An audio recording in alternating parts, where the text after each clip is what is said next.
Morning sa ating lahat. Ito po yung tinatawag na agarwood lapnisan.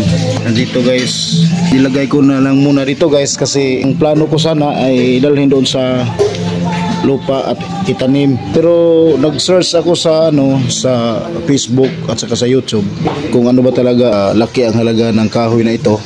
So nag-search ako sa YouTube at saka sa Facebook. Bawat isang kilo nito guys ay nagkahalaga ng 5 to 6 million pesos.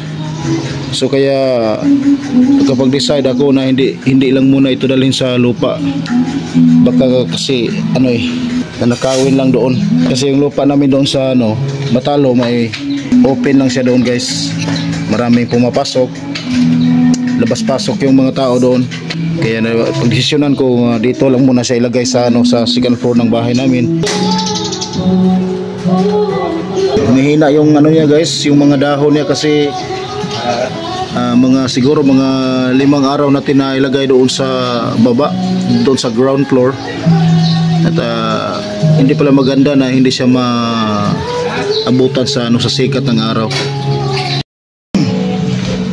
Kaya medyo parang yung dahon niya guys, sisira yung dahon niya, humihina kasi 5 araw siya nilagay natin dito. Hindi siya maka ng sikat ng araw at saka hindi siya madapuan ng mga preskong hangin. Diyan lang siya. Tingnan nyo ang surroundings guys.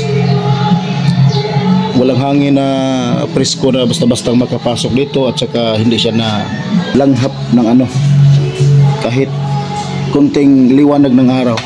Okay, maraming salamat guys at God bless sa ating lahat po.